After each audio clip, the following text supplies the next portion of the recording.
Hi, so welcome to another Time with Flora episode, and I'm delighted to introduce my latest guest today, Emdee Tiamiyu.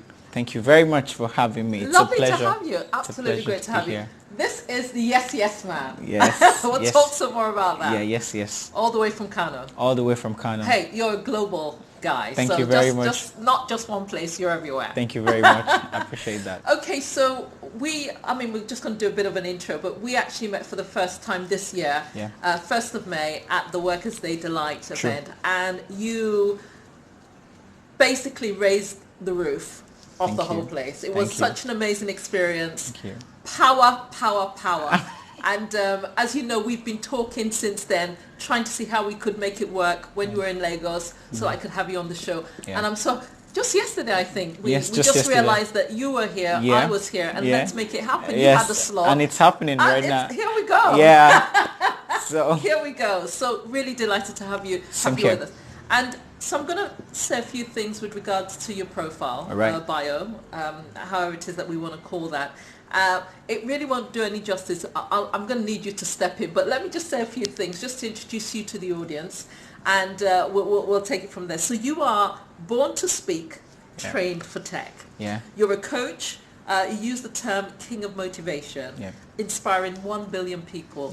Amazing stuff. You are a fellow. In 2016, you were awarded a fellow, Mandela Washington Fellow, and you have had the honor of meeting the then President Barrack Obama. Yeah, absolutely. Meeting him, shaking his hand. How awesome was that?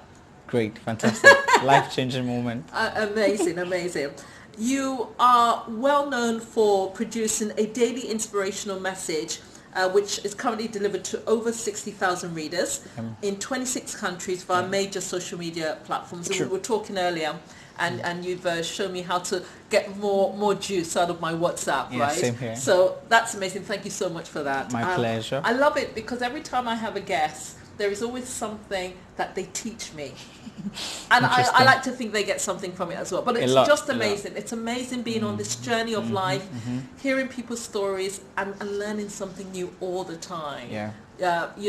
It's something that money cannot buy. And thank you so much for what you've taught me today. My pleasure. You are also an author of a book called Act Like a Copper, Think Like Gold. True. Obviously, you're going to talk a bit about that. An inspirational book that helps youth coppers, and this will be more familiar to our Nigerian audience, because what we have is a year of voluntary service after higher level education, where you have a year of voluntary service working within an organization that has been identified for you within a public sector setting, right? True. Okay. You're also a Toastmaster, as am I, so that was interesting. You currently work, as in your day job, as a data management consultant at Adam Smith International. Correct.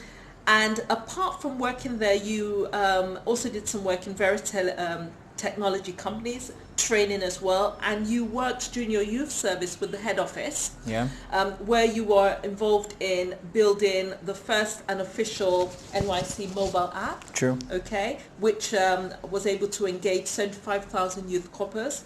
And apart from that, you were instrumental to designing the social media strategy for the NYC. Correct.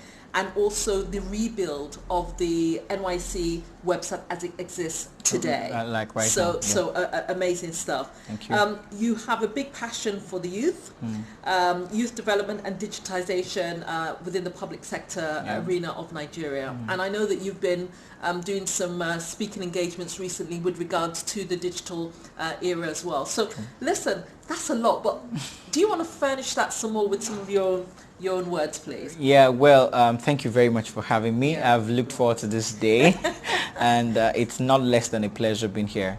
That's pretty much the profile. Well, I'm a work in progress, you know, so probably there's a lot more to come. Yeah, but let's keep it as what you've had. It's correct. Yeah. So let's just keep pushing. Okay. So tell me about the whole Barack Obama, and how did you actually get to be nominated for that Mandela Washington Fellow? How did that come about? Oh, so it's actually a funny story of mentorship, because a lot of the times when we do stuff, we do not know who we are inspiring. We just do it and put it there. Absolutely. So this Mandela Washington Fellowship thing, it opened every October for people listening to us.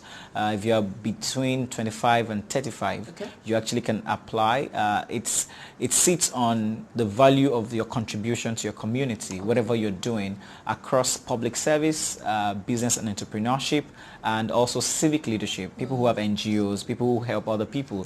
You know, so they look at the content of your story, the volume of your contribution, and see if you stand out. I mean, amongst people who apply. Thousands of people apply every year. In my set, about 10,000 people apply from Nigeria alone, and they were going to pick 100. You know, the U.S. Embassy people had to come out clean that it was not an easy one, you know, that everybody on that seat was worth the while, you know, and then for everybody picked, there are 10 other people who are just as awesome. So it's a bit of your contribution and maybe how you also put out your story. So one of my mentors sent me a link for this application. Now you listening to us don't need any link anymore because you've already heard it. Just Google Mandela Washington Fellowship. You see the link to apply. So when my mentor sent me the link to apply in 2015, I felt like I don't like, you know, playing things that have lots of crowd in it. So when I saw that this is so good, like everybody wants to jump on this. So I was almost giving up on applying. And the application process is a bit tough because it's detailed questioning about what do you do next. They give you scenario-based questions that let you think outside the box.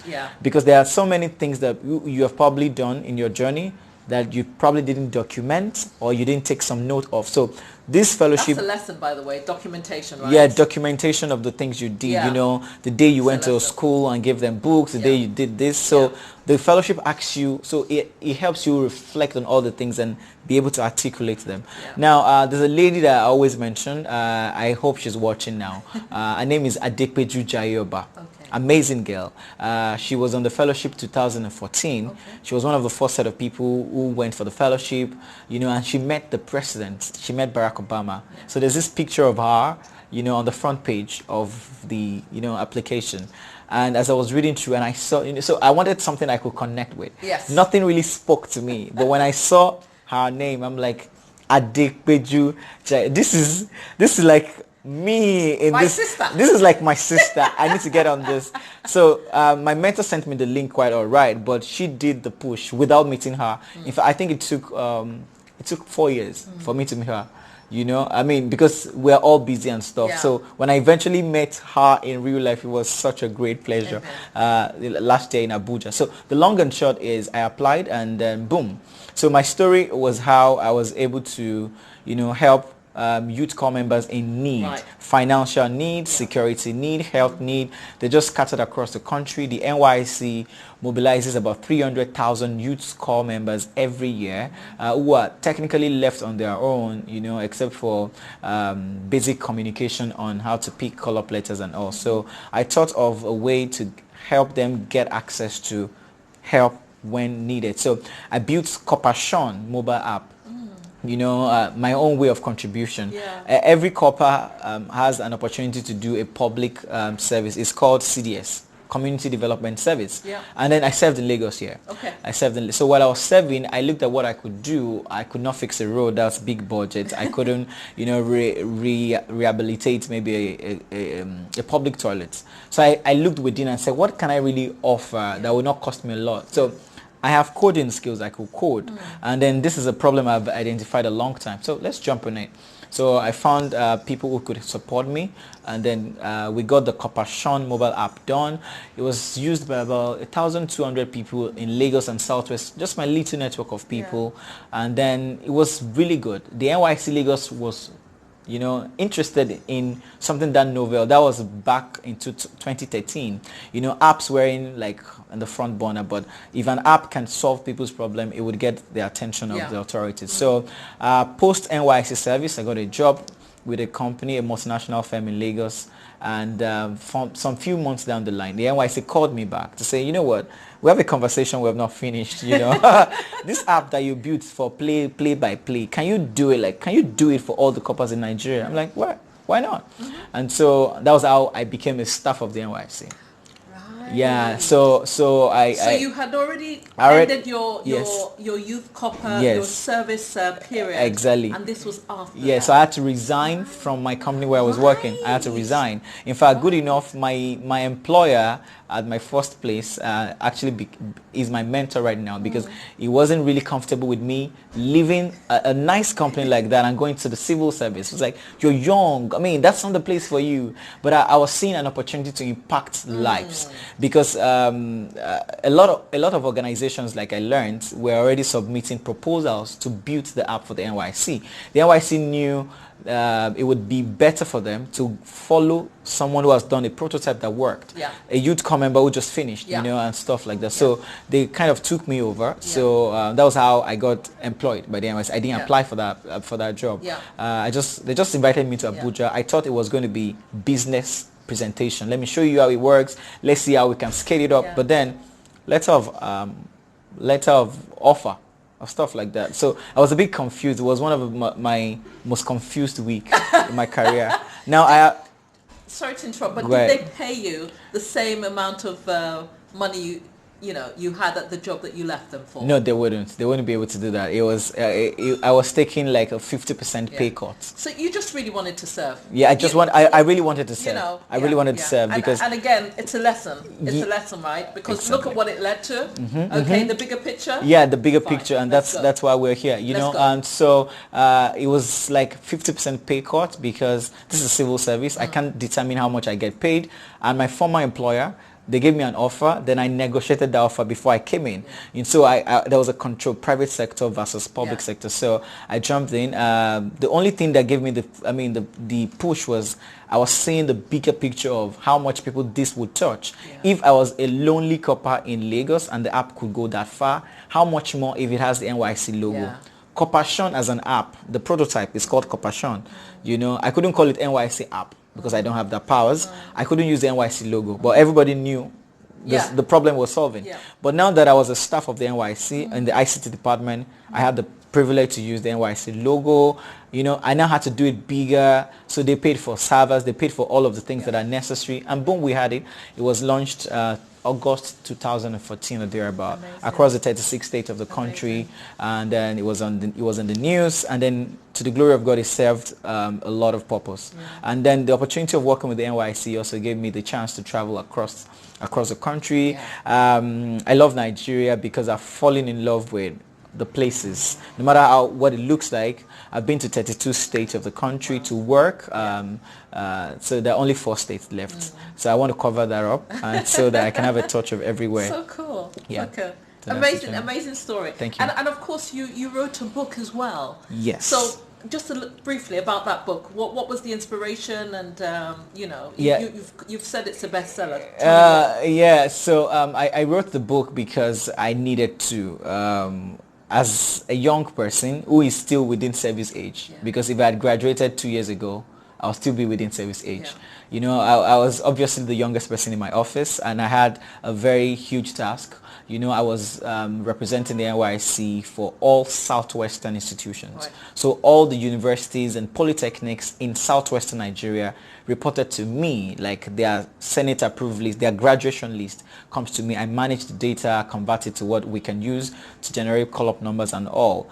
And by so doing, whatever happens along the line, and then data management, I get a lot of people visiting my office, young people. And I've seen how they view NYC completely wrongly, So I saw myself in a privileged position.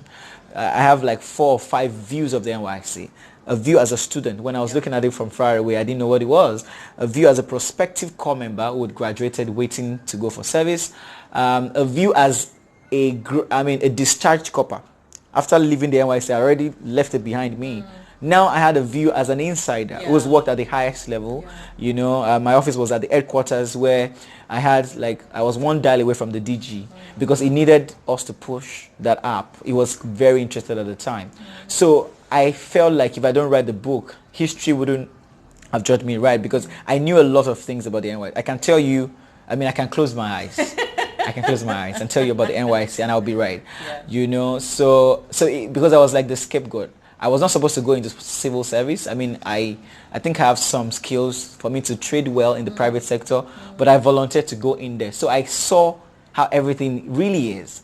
And I wanted to show prospective and serving corps members what the NYC is, so they can take the maximum advantage. So I discovered that a lot of people send me requests, now that you are in Abuja now, help my daughter. She wants to serve in Abuja. She wants to serve in Lagos. And I discovered that if somebody had influenced my own service, my story wouldn't be like this. So the service as a thing is not a function of where you serve. It's a function of how you serve. So when I wrote to the DG of the NYC at the time, now Major General J.B. Olawumi, to write a foreword for me, he was super excited to do it. So he did foreword for the book. And, so far we've pushed over 1,200 copies of the book to different people. There's no young person who has read that book wasn't reached back and said, you know what, this is it. I wish I knew it. In fact, a lot of people who have finished NYC read the book and are like, I wish I knew these things. Wow, very cool. Because there are lots of books about NYC, but almost everybody has one or two views. Maybe you're a copper who has gone through NYC, you want to, but I was a copper. I was a discharged copper. Then I was a staff for 4 years, getting paid under the NYC. Perspectives. So I was able to blend all of those things to see it. And then I was also tired of advising people one by one. When people come to my office, and then, some people are crying that they have been exempted from service because the moment you clock 30, you can no longer serve by law. And so I have people in my office begging me, whatever I can do, they just want to serve. I'm like, it's not that difficult. It's not that important. I also have a lot of people who are not, who are supposed to serve but don't want to serve. They're within the service. So they haven't hit 30 yet. They have not hit it, but they don't want to serve. So I have a message for every category of people in the book. So I titled it, Act Like a Copper, but Think Like a Gold. Because we have bastardized the word corps member. In Nigeria on the streets, you're a copper. And copper, you can link it to the actual metal copper. And copper would rust. And we have plenty of slangs in the NYC, about how copper rusts easily, blah, blah, blah. So, but if you are gold doesn't, nothing happens to gold. Gold remains gold till the end. So the thinking you carry into the NYC should be the thinking of a gold, but you have to act like a copper for like 12 months. So you know what you're doing. You act like you're a copper, but you think gold. Like you're gold. Yeah, amazing. You were, just tagging on to the whole thing about people asking for advice and so on, because I know you also identify yourself as a coach. Yeah. And I know you mentor. When we were at the WDD event, we were allocated a number of mentees, etc. For someone, you're a millennial, I know, and there are a lot of people, as you know, that are in need of so much guidance and direction and help and so on and so forth. What do you find is the most challenging thing in being an effective coach, mentor?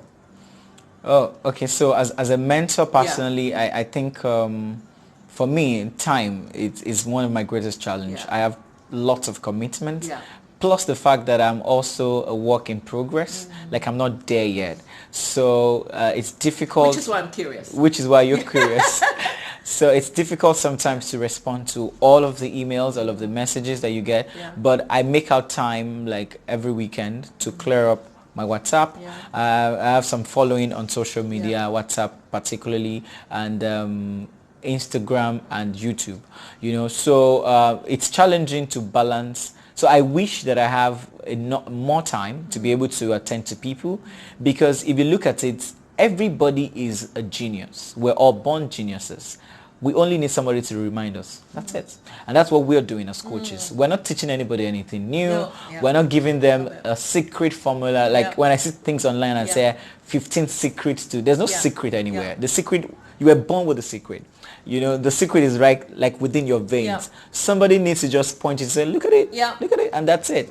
And so the time to show people and the platform also. For example, there are a lot of people I wish I could engage who are not on social media. And how else would I be able to reach them? So right now I am volunteering to use more popular platforms. Yeah. I have a radio show in Kano on Cool FM. I mean on Wazobia FM. Okay. In Wonderful. Kano. So I have a radio What's it show. called? It's called Ginger Monday. Okay. On every Monday morning. Monday, I have 45 minutes on the radio. Okay. Okay. Thanks to the authority of the radio station. Yeah, I don't pay. I'm not paying to be on the program. So they just host me like this. Right. And we've been doing it for about 8 weeks now. Right. And then that platform allows us to engage about 4 million people at a stretch. I mean, radio is powerful, particularly in the north. Yeah. And so yes. Radio they're big radio listeners. Big radio listeners. Yes, I know. So tomorrow morning, God willing, I'm actually going to be on the show, Ginger Monday. So we use that Ginger Monday program to power people's week. You know, so that's virtual mentorship. Not everybody could have my number or could follow me online. Some people don't even use smartphones. Yeah. And they also are geniuses who need to be reminded of their greatness. So time and medium is a challenge. So the more platforms we have for mentors to reach mentees, the better for all of us. And so let's see how much progress we make as we're discussing the issue. I really love what you said there about everybody being a genius and everybody having the answers, which is true. Sometimes you just need someone else to kind of direct you, remind you, as you say, and sometimes it does take a certain skill to understand the dynamic of a particular individual, how they're thinking, how things kind of resonate with them, to connect with them in a language they understand. They understand. Exactly. As you said, it might be social media, it might be traditional media. It could be many ways, but kind of getting that, it's almost understanding the whole dynamics of it and then just connecting with them and getting the timing right, which is why the whole timing thing is quite a challenge. Because but no, great. When we went on the 1st of May, I remember that there was something in your presentation that referred to the good, the bad and the ugly about social media. Oh yeah, that's true. And you had so much to say. It was quite an insight and a very energized session. I just wondered, it'd be great for you to share a few comments on that. But the other thing I was wondering was, has your view changed in any way? Is it just as it was then, or is it even worse, or maybe even better now? I think May, June, July, August, that's about 14 weeks ago. My view hasn't changed. The internet is still what it is. You know, it has the good, the bad and the ugly sides, and that's what it is. We just have to deal with it, you know, because it's a world that is controlled by everybody else but you. So you have to take an intentional effort to control how you engage with it. So there are two things here. First is you need to know what comes to you, which is what you are fed on the internet, and you also need to know what goes out from you. You know, you need to manage both ends. Regarding what comes to you, these are the people you follow, you know, online, the pages you like. They have a way of influencing your decision. Gone are those days when people wake up and do early morning prayers. You know, these days people wake up and check their phone first. Absolutely. Because they are afraid. You know what? You know they're afraid? They're afraid of, I slept at 10 p.m. and this is 7 a.m. What has happened? So they go to their WhatsApp and then the message keep, okay, I've not missed so much. Some people are afraid that maybe they are waking up in Mars or in Venus. You know, let me see if I'm still in the world. So the phone is the first place you check. So, and it means that whatever you see, it influences the flow of your day, influences your week. So the internet is powerful. It's more powerful than whatever you're thinking. And so that's one way. The other way is what you give. You know, there's a quote that goes, there's a popular quote that says that the internet never forgets. It never forgets, you know, even when you delete it. In my last presentation where I had an engagement this morning, I was talking about the ICT ecosystem. When you post something on Facebook, for example, you're giving Facebook the permission to keep it for at least 3 years. Now, it doesn't matter if you delete it the next 20 minutes. Facebook has a copy of it, and they're going to save it, and they can use it. You know, because when you're downloading the app, you've already agreed to all those things. So the internet is a powerful tool that we as individuals and collectively as groups can use to change the world if we want. And if we don't take any action, we can sit there and it's going to run us over. So we must avoid that. And so every day when we wake up, we need to see how we are taking and whether we like it or not, the world has moved to that space. Yeah. Business-wise, everything-wise, you must know how it affects you and how you affect it. Yeah. Yeah, that's still my view. Yeah. I still maintain my view. You know, I think you're spot on with your view as well. And are we listening? You know, do we really listen? Exactly. You know, it's a scary thing. So you have visited, you said, so far, out of 36, you've got 4 more states to visit. Yeah, 4. And but you've got a pretty robust view of you know, the country. Of the country. Yeah. And so when you think about the things that excite you about Nigeria and then the things that concern you about Nigeria, what comes to mind for you? Okay, so excitement and concern. First, I'm excited about the energy of our people. We are the easiest people in the whole world. I mean, a Nigerian does not like trouble. I'm telling you this. I think every issue that we have in this country is not because we are troublemakers. It's just because, you know, things went out of hand. Nigerians are nice. Nigerians are great. Nigerians are resilient. Give them an enabling environment and they'll perform miracles and wonders. You know, so, and this is the story across the country. This year, I already have invitations to Borno, Adamawa, Gombe, and Zamfara states. Yeah. Those are the only 4 states I've not gone, I've not been to, so hopefully I can cover that up.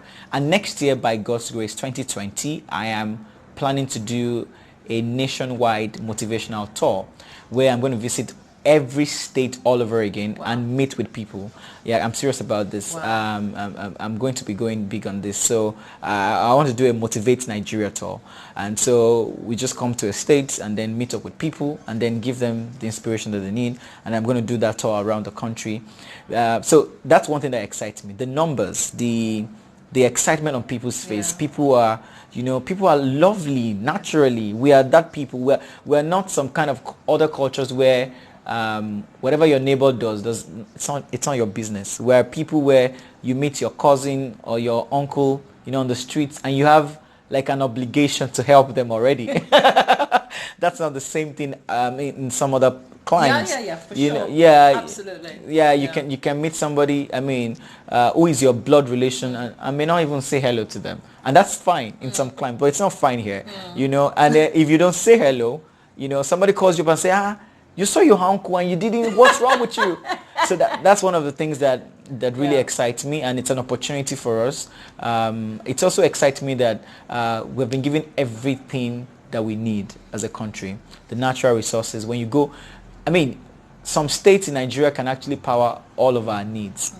You know, a state like Ondo State that nobody really knows has lots of natural resources. Talk about oil, talk about cannabis, and plenty of other things that, I mean, Canada makes billions of dollars from cannabis that we have, you know, that we're burning them in those states. So the concern that I have comes from that, let me link it together, that our inability, perpetual inability. With all these resources. So hopefully one day somebody's going to press the reset button. You know, sometimes when you're tired. What does that look like? What do you mean? So, you know, a question around purpose, a question around understanding one's passion. Now, you have been very fortunate. You have, right from a very early age, you've been able to very clearly understand what your purpose is, what your passion is. And you are very intentional about how you are now pursuing those. So everything that you're doing, how you are, you know, pursuing your career is very much in recognition of those things. But in the main, for a lot of people, this isn't always very clear. Young and even older people as well. And you've done a lot of coaching, you've done a lot of mentoring. So hearing from you, what would be those 1 or 2, 3 words of advice, guidance that you will give to people out there, particularly millennials like yourself, and generally people who are struggling to really understand what their purpose is and what their passion could be? All right, so this is a billion-dollar question because it really hits the core of my own existence. I believe that I was born to help 1 billion people do more, be more, and fulfill their destinies. and it took me a while to come up with that destination goal. And so when I meet people, I want to leave a positive remark. I want to make sure they're better now that they have met me than they were before. And so I wrap that up into an eternal assignment for myself.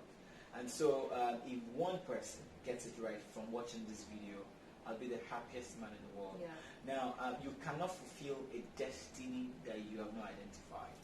And so everybody's energy is locked in their ability to find their special thing. Everybody is special. But if you have not touched where your specialty is, if you have not reached it, if you have not found it, it's difficult to understand all these things. Yeah. It looks like we're just speaking English, in the Nigerian parlance. We're just speaking English, So I have a formula for helping people find their special thing. And the formula has 3 ingredients in it. First, your special thing, what makes everybody special, every human being in the world, what makes them special is a combination of 3 things. First is their talent. And everybody has a talent at something. I'll walk through how you can find your talent if you have not found it. And by the time I'm done, you'll be clear like, wow, that's it. So you have to find your talent. Number 2 is your skills. And then number 3 is your legacy. So let's start with talent.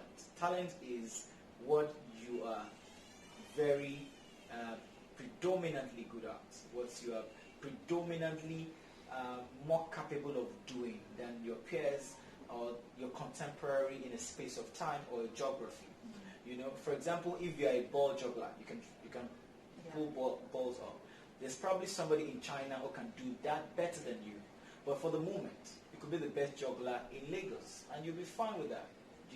So if you are predominantly better than a lot of people in your geography, your geographical and time space, that could be your talent. So there are 5 ways, there are 5 areas to look for your talent. And if you're listening to us right now, 5 places you can look for. 1 is, what are you good at? At the age of 20, 21 and above, you should have come into contact with yourself enough for you to know that thing that you are naturally good at.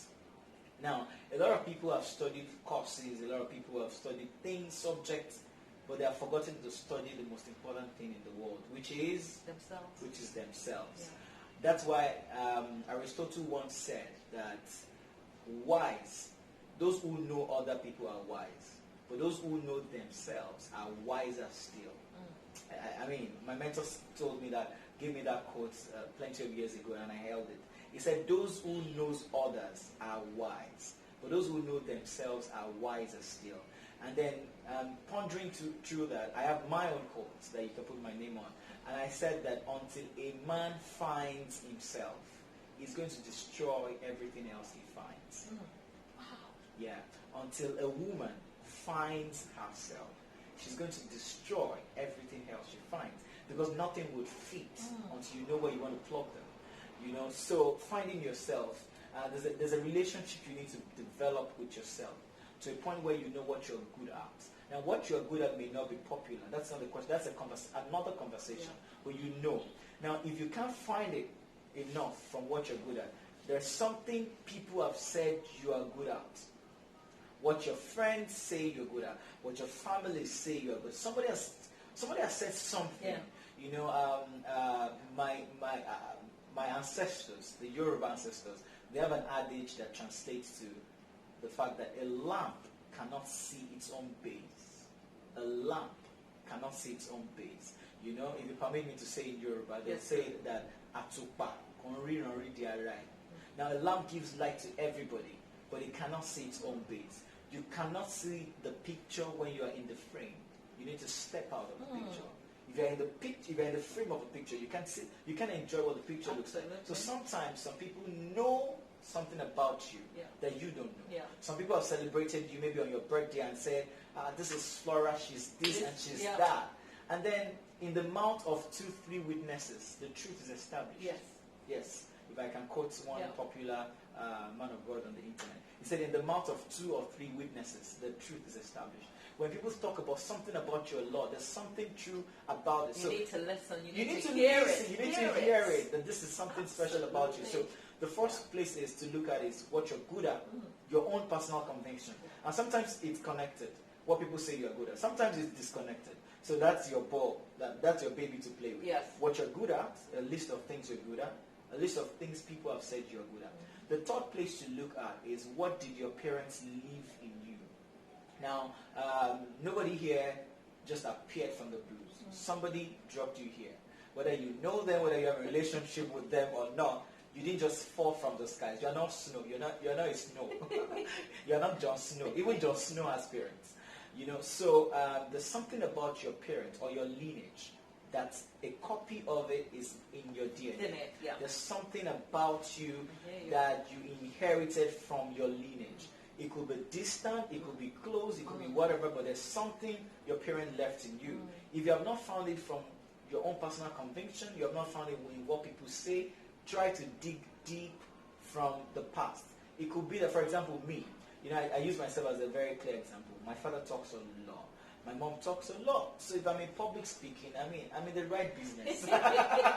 I'm in the right space to work. Yeah. Because I think I was given the gift. I didn't ask for it. Yeah. It's the reason why my profile reads "Born to Speak." Yes. It took me time to look back and say, you know what?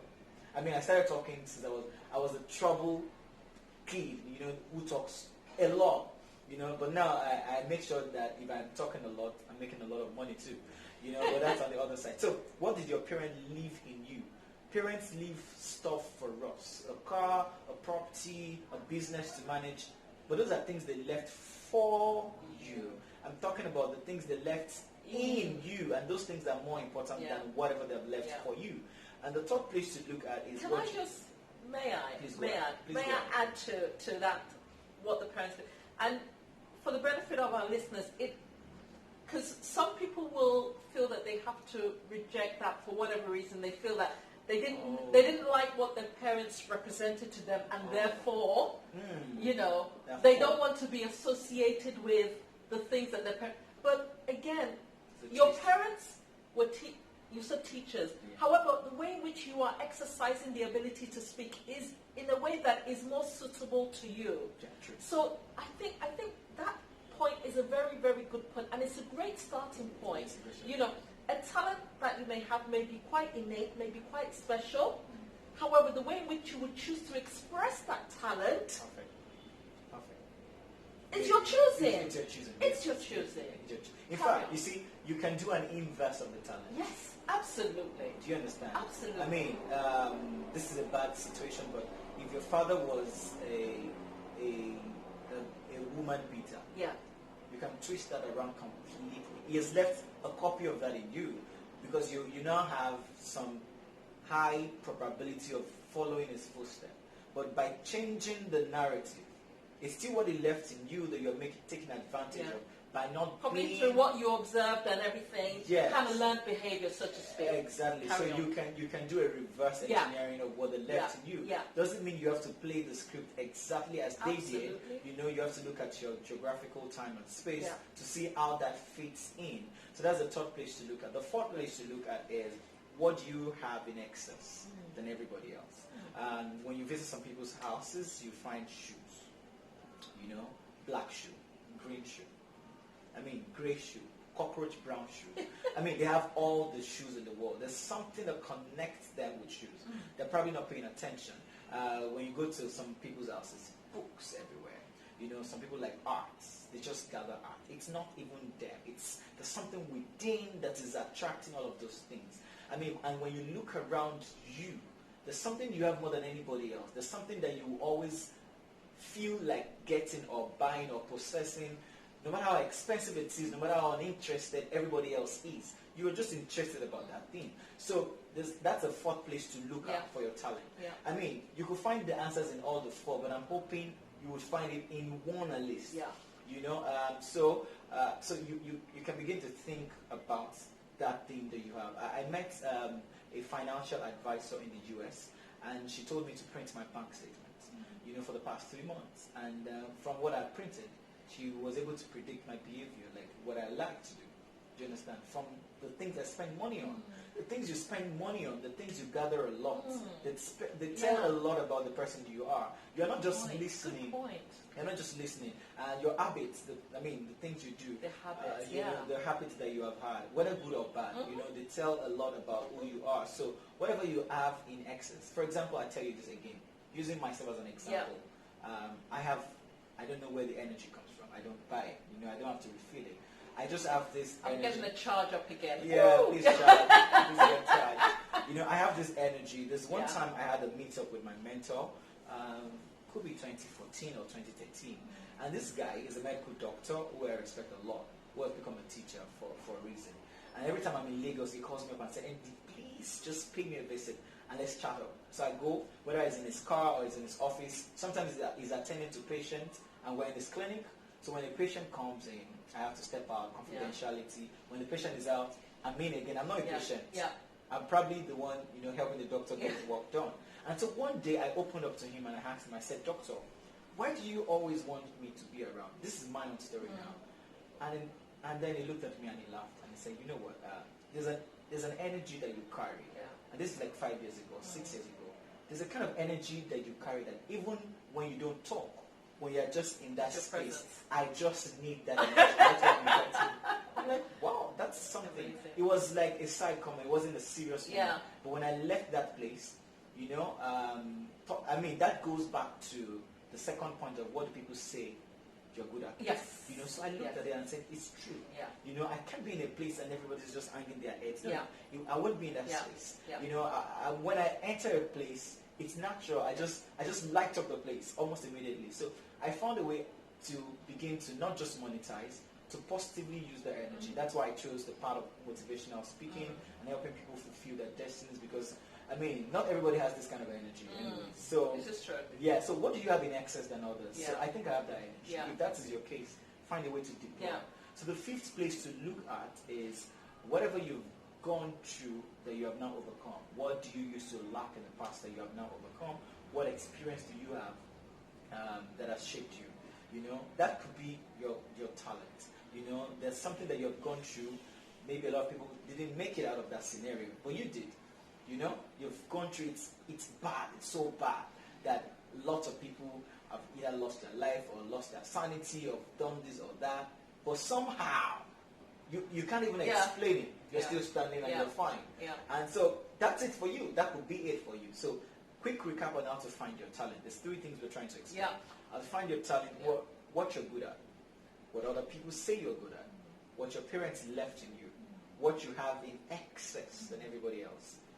And then the fifth thing is what you used to lack and you've overcome, or what you've been through and they didn't kill you. They say this thing that whatever doesn't kill you makes you stronger. So that's a place to look at. So when you have done this back and forth with yourself, and found out what your talent is, keep it on one side. Because that's not all. If you're going to cook egusi soup, you need more than egusi. Do you get it? Egusi by itself cannot make a soup. You need some very vital but small ingredient like salt. Egusi soup and every other thing without the salt, it's still not it. People are going to eat and say no, but no, there's something wrong. Egusi soup is for our international guests audience. Egusi soup is a Nigerian dish. Yes, so, Nigerian. I think is it melon? Melon seeds, vegetables, palm oil, butter. Delicious. Carry on. So that's on the one side. So talent, you found 5 ways to look around it, and hopefully you're going to get your way around this. If you need a private session, you can talk to Flora, you can reach out to me, and then we can dig deep on how you can apply this. The second place is the skills. You see, skills usually are given to us, or sometimes we look for them. For example, I was trained for tech, according to my profile, right? I didn't choose to be trained in tech. I was an accidental computer science student. I wanted to study medicine. I love it so much. I've done everything needed to be done, but one thing led to the other. I just opened the portal and the admission status states that I've been given computer science. What a sad day. So everything went wrong. I wanted to get out of that place by all means. Like I did everything that I needed to do, everything within my means. But then life said, guess what? Computer science. You are here. Yeah. So I was trained for tech. So it's a skill that I have. I try to wish it away. Like, I wish I didn't know how to program. I wish I didn't know how to develop website. I wish I didn't know how to do social media. I wish I didn't know all those things.